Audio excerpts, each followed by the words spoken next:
వచ్చిన దేవునికి, పిలిచిన దేవునికి ఏం చేశాడు? 7వ వచనంలో యెహోవా అబ్రాహామునకు ప్రత్యక్షమై నీ సంతానానికి దేశం ఇచ్చేదని చెప్పగా అతడు తనకు ప్రత్యక్షమైన యెహోవాకు ఒక బలిపీఠమును కట్టెను. ఈ బలిపీఠం పేరే విధేయత బలిపీఠం అని చెప్పుకున్నాము కదా. విధేయత, ఎంత విధేయత చూపినాడు? నీ దేశము, నీ బంధువులను కదా, నీ యొక్క ఇంటిని వదిలి రమ్మన్నప్పుడు మరి క్వశ్చన్ అడగాల దేవుణ్ణి. ఎక్కడికి వెళ్ళాలి ప్రభువా కదా? అక్కడ వాళ్ళకు నా భాష వస్తుందా? అక్కడ నీళ్లు నాకు వండుతాయా? అక్కడి తిండి నాకు కదా మరి సరిపోతుందా? వెళ్ళమంటున్నావు, బాగానే ఉంది, వెళ్తాను, కానీ అక్కడక్కడ పరిస్థితులు ఎలా ఉంటాయో అని దేవుణ్ణి అడగాలి. అడగలే పిలిచిన దేవుణ్ణి కదా. విధేయత చూపినాడు అంతే. దేవుని మాటకు లోబడి దేవుని పిలుపునకు తల ఎత్తి వచ్చినాడు. వచ్చి తనకు ప్రత్యక్షమైన యెహోవాకు ఒక బలిపీఠమును కట్టినట్లుగా మనం చూస్తా ఉన్నాం. ఆ బలిపీఠం పేరే విధేయత బలిపీఠము. నేను ఆ జీవితంలో దేవుని మాటకు లోబడుతా ఉన్నామా? దేవుని మాట వింటున్నామా? దేవుని మాట వినేవారిగా ఉంటూ ఉదయ కాలమున ప్రభును స్తుతించాలని ప్రభు పేట మనవి చేస్తున్నాను. అంతేకాదు 8వ వచనంలో మనం చూస్తే అక్కడి నుండి అతను బయలుదేరి బేతేలుకును తూర్పునున్న కొండకు చేరి పరనుంటున్న బేతేలుకును తూర్పునున్న హాయికిని మధ్యన గుడారం వేసి అక్కడ యెహోవాకు బలిపీఠం కట్టి ప్రార్థన చేసినట్లుగా మనం చూస్తాము. తూర్పునున్న బేతేలుకును పరమటనున్న బేతేలుకు తూర్పునున్న హాయికిని మధ్యన గుడారం వేసినాడు కదా. బేతేలు అంటే ప్రార్థన మందిరము. హాయి పాడు దిబ్బ, పాడు దిబ్బకు దేవుడి మందిరానికి మధ్యన బలిపీఠాన్ని కట్టి ప్రార్థన చేసినాడు. ఇది ప్రార్థనా బలిపీఠము. ఈ 2 బలిపీఠాల గురించి మనము పోయిన వారమే మనము ధ్యానించుకున్నాము. ప్రార్థనా జీవితాన్ని కలిగి ఉండాలి. ప్రభుత్వమైన మనము దేవుని మందిరములో ప్రార్థనా జీవితము కలిగి ఉండాలి. అదే విధంగా సంఘములో ఇంటిలో మనము దేవుని ప్రార్థన చేసే వారిగా ఉండాలి. ఈ రెండింటి మధ్యన వ్యక్తిగతమైన ప్రార్థనా జీవితాన్ని కలిగి ఉండాలి. రెండింటి మధ్యన బలిపీఠాన్ని కట్టి ప్రార్థన చేసినాడు. సంఘములో ప్రార్థన, కుటుంబంలో ప్రార్థన చేస్తూ తర్వాత వీటి 2 మధ్యన వ్యక్తిగతమైన ప్రార్థన కలిగి ఉండాలని దేవుని వాక్యము చెలవిస్తా ఉంది. ఉదయ కాలంలో మనము 3వ బలిపీఠాన్ని చూసుకున్నాం. ఈ 2 బలిపీఠాల గురించి మనం ధ్యానించుకున్నాము. 3వ బలిపీఠము చూసినట్లయితే ఆదికాండము 13వ అధ్యాయము 18వ వచనము. ఆదికాండము 13వ అధ్యాయం 18వ వచనము.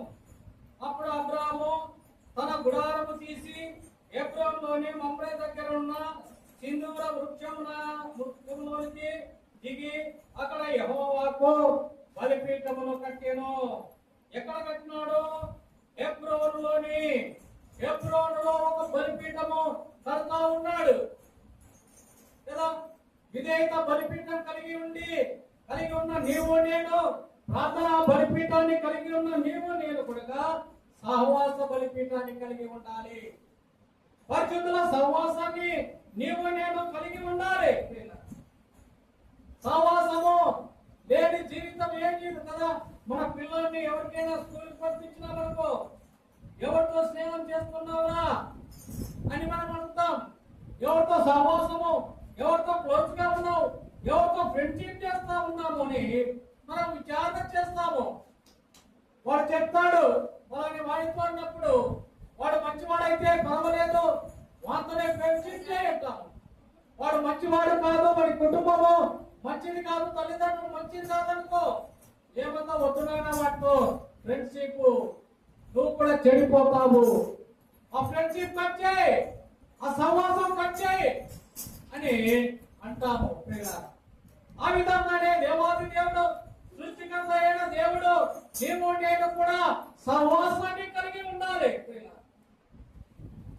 పిల్లలమైన మనము రక్షింపబడి మార్మనసు పొంది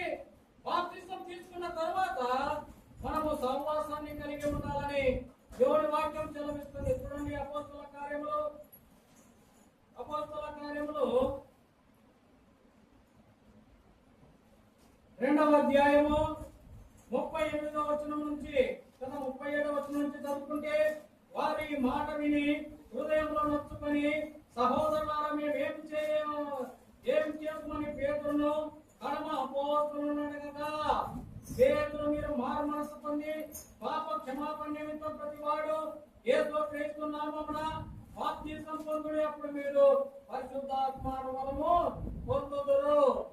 పేతురు యొక్క వాక్యం విని మనసులో నొచ్చుకొని,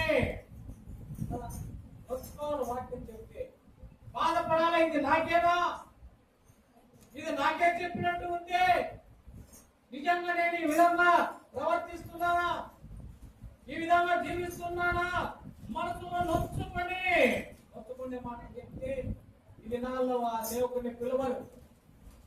ఓటా నువ్వు విమర్శిస్తావు, ఓటా నువ్వు ఈ వాక్యము బాగలేదు అంటారు. నొచ్చుకునే వాక్యాలు చెప్తే, వారిని పొగిడే వాక్యాలు చెప్తే, వారిని కదా సంతోషపరిచే వాక్యాలు చెప్తే అటువంటి వారిని మెచ్చుకుంటారు, రమ్మంటారు. పేతురు అలా చెప్పరా, మనుషుల్లో సంతోష పెట్టినవాడు దేవుడిని సంతోషపరచలేడు. దేవుడి వాక్యం చెల్లిస్తుంది కాబట్టి దేవుడిని సంతోషపరిచే వాక్యాలే పేతురు బోధించాడు. హృదయంలో నొచ్చుకొని వాళ్ళు అంటున్నారు, మేమేమి చేయాలని అడిగినప్పుడు పేతురు అంటున్నాడు, మీరు మారు మనసు పొంది పాప క్షమాపణ నిమిత్తము ప్రతి వాడు యేసుక్రీస్తు నామమున బాప్తిసం పొందుడి. ప్రతి వారు బాప్తిసం పొందాలి, రక్షణ పొందాలి, మారు మనసు పొందాలి, తర్వాత బాప్తిస్మము తీసుకోవాలి. బాప్తిసం తీసుకున్న నీవు నేను కూడా ఏం చేయాలంటే 42వ వచనము, అపోస్తల కార్యములు 2వ అధ్యాయము 42వ వచనము, వీరు అపోస్తల బోధ యందును సహవాసమందును రొట్టె విరుచుట యందును ప్రార్థన చేయక యందును ఎడతెగక ఉంటేనే సహవాసం కలిగి ఉన్నారు. రొట్టె విరుచుటలో ఉన్నారు, ప్రార్థన చేయటలో. కాబట్టి నీవు నేను ఉదయ కాలమున ఆ విధంగా మనం జీవిస్తున్నామా? సహవాసం అనే బలిపీఠాన్ని కలిగి ఉన్నామా? పరిశుద్ధుల సహవాసాన్ని కలిగి ఉండాలి. ప్రభు పిల్లలతోనే సహవాసం చేయాలని దేవుని వాక్యము మనకు సెలవిస్తుంది. కాబట్టి మనము ఆ విధంగా సహవాసం కలిగి ఉన్నామా? పరిశుద్ధులతో సహవాసం చేయమని దేవుని వాక్యము మనకు సెలవిస్తా ఉంది. నీవు నేను ఎవరి సహవాసం కలిగి ఉన్నాము, ఎవరితో స్నేహం చేస్తా ఉన్నాము, ఒకసారి పరీక్షించుకోవాలని ప్రభు పేట మనవి చేస్తున్నాను. కొరింథీయుల ప్రశ్న పత్రికలో కూడా మనం చూస్తాము.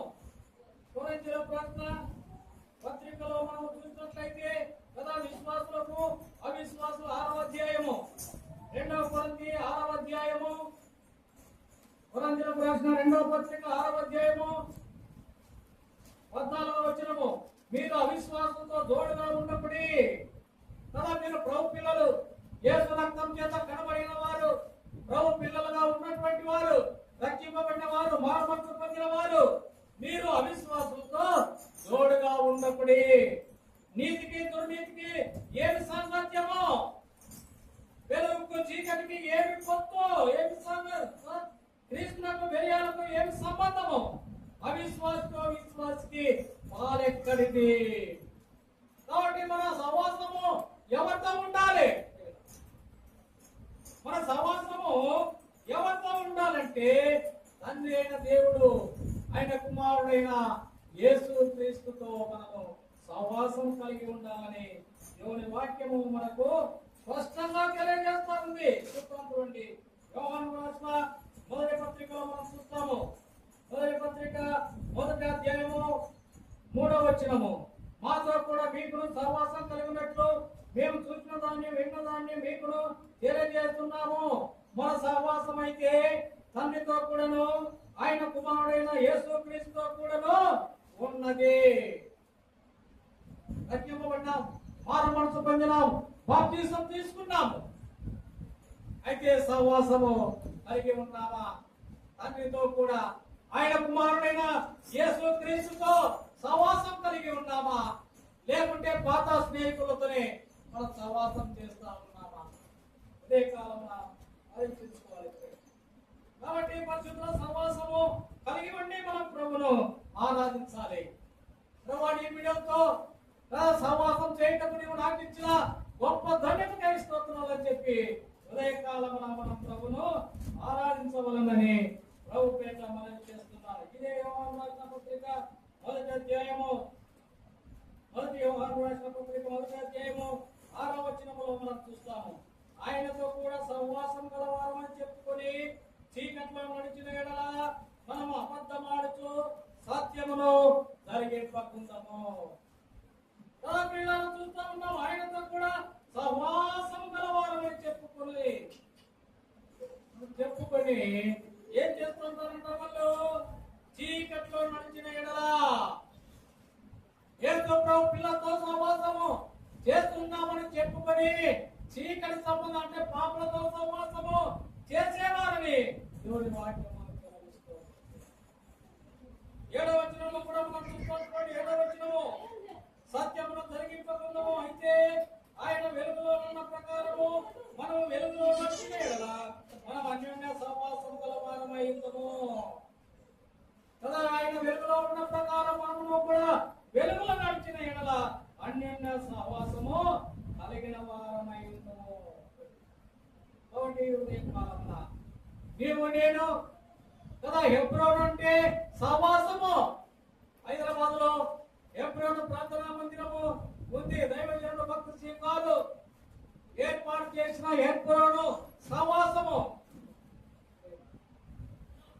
కాబట్టి హెబ్రోను అంటే సహవాసము. ప్రభు పిల్లలతోనే సహవాసము చేయాలి. యోబు గ్రంథంలో కూడా మనం చూస్తాము.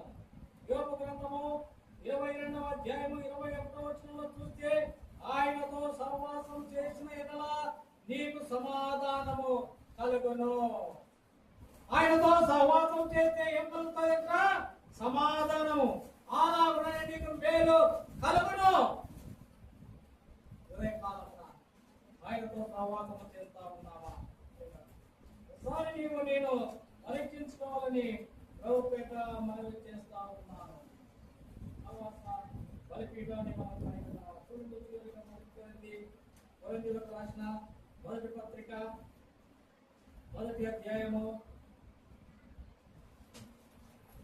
కొరింథీయులకు రాసిన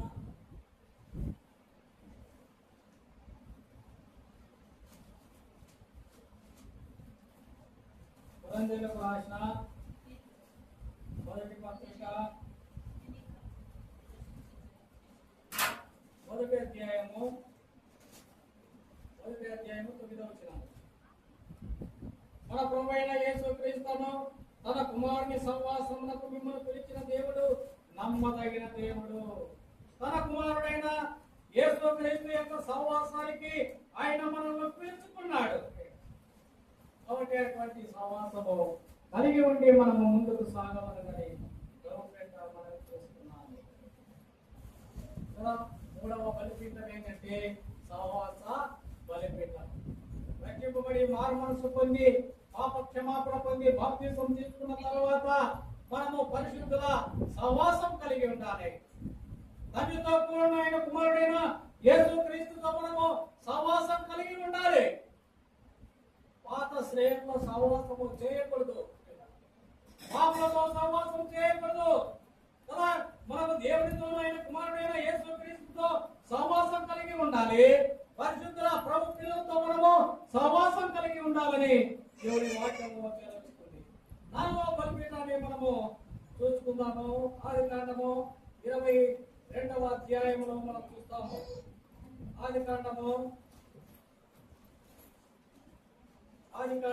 22వ అధ్యాయము 9వ వచనం.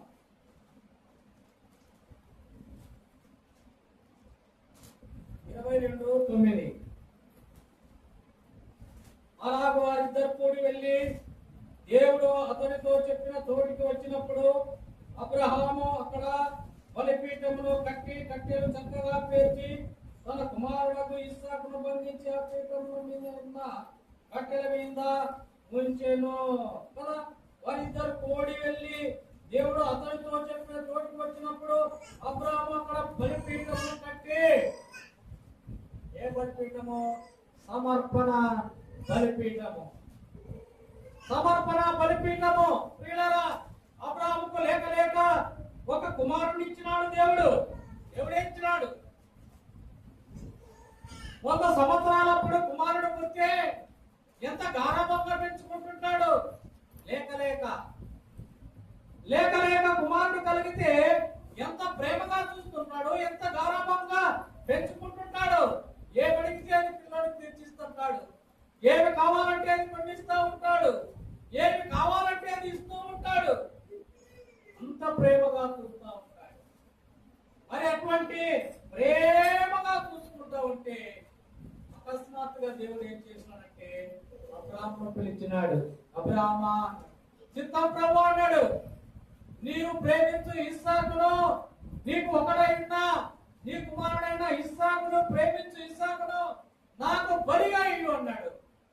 గుండెలు పగిలిపోయింటాయి కదా, గుండెలు పగిలిపోయింటాయి అని ఎదురు చెప్పలే. చిత్తం ప్రభు అన్నాడు. చిత్తం ప్రభు భార్యకు చెప్పలేదు. భార్యకు చెప్తే వద్దంటాదేమో. ఏంటండి, లేక లేక ఒక పిల్లాడు పుడితే మనకు మనం బలిస్తావా, దేవుడు మత్తులు నడుపుతాడే అని అంటారేమో. కాబట్టి భార్యకు చెప్పలే. ప్రియులారా, తెల్లవారగానే కుమారుడిని తీసుకున్నాడు. కట్టెల మోపు తీసుకున్నాడు. కత్తి, నిప్పు తీసుకున్నాడు. కట్టెల మోపు కుమారుని తలపైన పెట్టినాడు. గాడిదలు ప్రియులారా తీసుకుని వెళుతా ఉన్నాడు. తెల్లవారినప్పుడు అబ్రాహాము లేచి తన గాడిద కంద కట్టి తన పనివారితో ఇద్దరిని తన కుమారుడు ఇస్సాకును వెంట పెట్టుకుని దహన బలి కొరకు కట్టెలు చీల్చి లేచి దేవుడు తనతో చెప్పిన చోటికి వెళ్ళాను.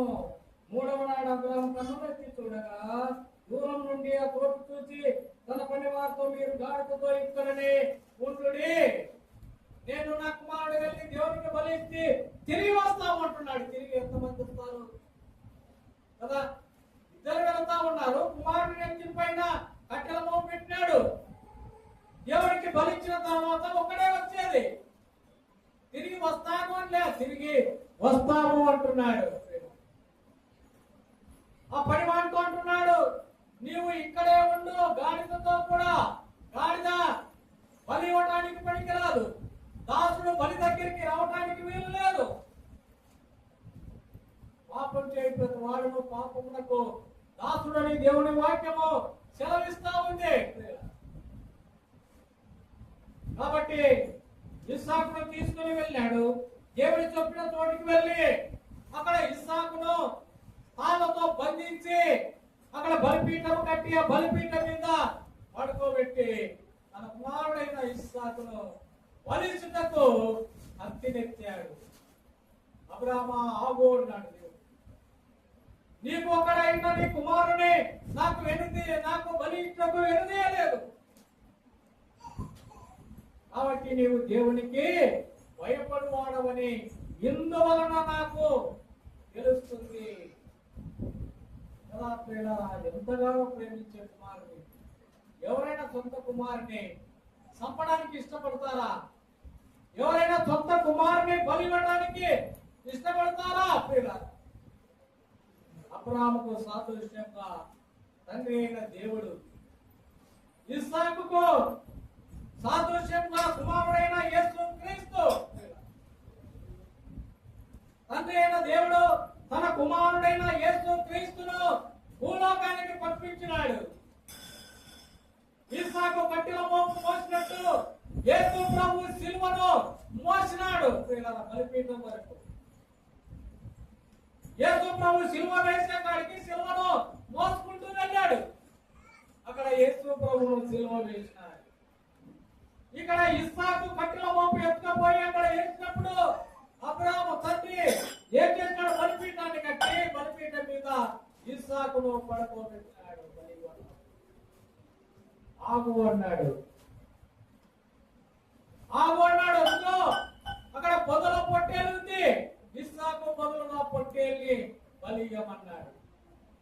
యేసు క్రీస్తుకు మరి ఎవరిని పెట్టాలా? ఆయనే బలైపోయినాడు, కుమారుడే. యేసు క్రీస్తే బలైపోయినాడు. ఇస్సాకు బదులుగా ఒట్టేలు ఉంది, కానీ యేసు క్రీస్తుకు బదులుగా ఎవరు లేరు. ఆయనే తన కుమారుడైన యేసు క్రీస్తును నీ కొరకు నా కొరకు ఆయన బలిపోయాడు. ఇస్సాకు బదులుగా పొట్టేలు బలైపోయింది.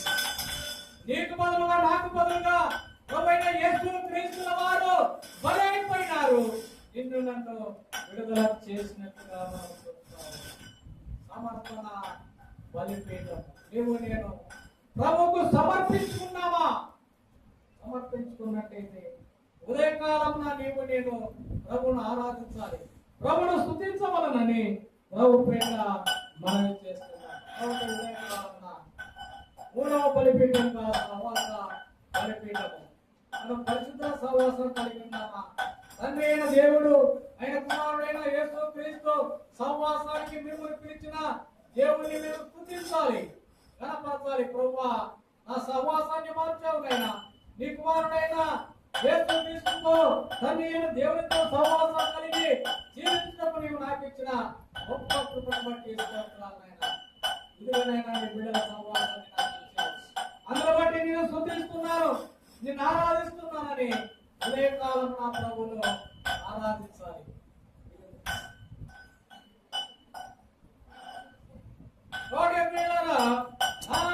సమర్పణ బలిపీఠాన్ని మనం సమర్పణ దగ్గర అబ్రాహాము ప్రేమించు ఇస్సాకును దేవుడికి బలి ఇస్తా ఉంటే ఇస్సాకు బదులుగా అక్కడ పొట్టేలి బలి అయింది. కానీ నీ కొరకు నా కొరకు యేసు క్రీస్తు బదులుగా ఎవరు బలి కాలేదు.